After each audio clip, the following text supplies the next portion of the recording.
Praise the lord. ఈ ఉదయకాలం మరొకసారి ప్రభు పేరట ప్రియులైన మీ అందరికీ వందనాలు తెలియజేస్తున్నాం. ఈ సమయంలో కూడా ఒక మాట చదువుకుందాం దేవుని వాక్యంలో నుంచి. యోహాను పత్రిక 4వ అధ్యాయం 8వ వచనాన్ని చదువుదాము. 8వ వచనాన్ని చదువుతున్నాను. దేవుడు ప్రేమ స్వరూపి, ప్రేమ లేనివాడు దేవుణ్ణి ఎరగడు. ఇంకా ఆ వాక్యంలో చాలా సంగతులు ఉన్నాయి. ఈ ఉదయకాలం చదవబడిన వాక్యాన్ని మనం ఆలోచన చేసినప్పుడు దేవుడు ప్రేమ స్వరూపి అనే మాట మనం ఆలోచన చేస్తే, పుట్టినోట్లో మనం చూస్తే ప్రేమ స్వరూపి అంటే ప్రేమ అయి ఉన్నాడు అని అక్కడ రాయబడి ఉంది. కాబట్టి దేవుడు ప్రేమ అయి ఉన్నాడు.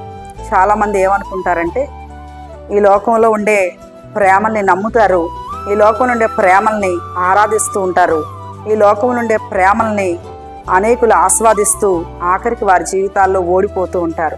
కానీ ఈ ఉదయకాల సమయంలో దేవుని వాక్యంలో దేవుని ప్రేమ ఎంత గొప్పదో అనేక విషయాలు రాయబడి ఉన్నాయి. దేవుని ప్రేమ స్వచ్ఛమైనది, దేవుని ప్రేమ త్యాగపూరితమైనది, దేవుని ప్రేమలో ఎలాంటి స్వార్థం కూడా లేదు. దేవుని ప్రేమ అది ఎంతో విలువైనది, శ్రేష్టమైనదని దేవుని వాక్యంలో మనం చూస్తున్నాం. చాలామంది దేవుడు ప్రేమ ఉన్నాడు అని తెలుసుకోకుండా ప్రేమే దేవుడు అనుకుంటారు. కానీ ఇంగ్లీష్ బైబిల్లో చక్కగా రాయబడి ఉంది, గాడ్ ఈజ్ లవ్.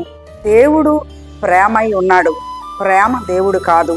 చాలామంది ఈ లోకంలో ప్రేమే దైవం అన్నట్టుగా అనుకొని ఆలోచించుకొని ఎంతోమందిని ప్రేమించి చాలామంది వారి జీవితాల్లో యవనస్తులే కానీ ఈ లోకంలో ఉండే అనేక మంది వారి జీవితాల్లో మనం చూసినప్పుడు ప్రతిరోజు కూడా మనం వార్తల్లో వింటున్నాం.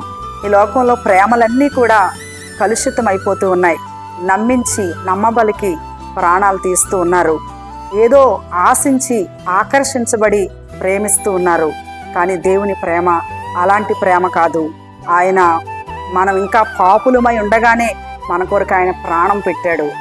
పాపులుగా, మనం దోషులుగా, మనం దేవుడెవరో తెలియనటువంటి అజ్ఞానంలో ఉన్నప్పుడు ప్రభు పరలోకాన్ని విడిచిపెట్టి ఈ లోకానికి వచ్చి మనందరి పాపముల కొరకు సిలువలో ఆయన భయంకరమైన వేదన అనుభవించాడు, కొట్టబడ్డాడు, చేల్చబడ్డాడు.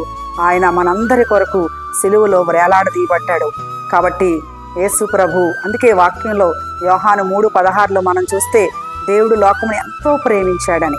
కాబట్టి ఉదయకాలం ఒకవేళ ఎవరెవరినో ప్రేమించి నమ్మి మీ జీవితాల్లో ఒకవేళ మోసపోయి గాయపడి ఉంటే ఈ ఉదయకాలం ఈ మాటలు నీ కొరకే.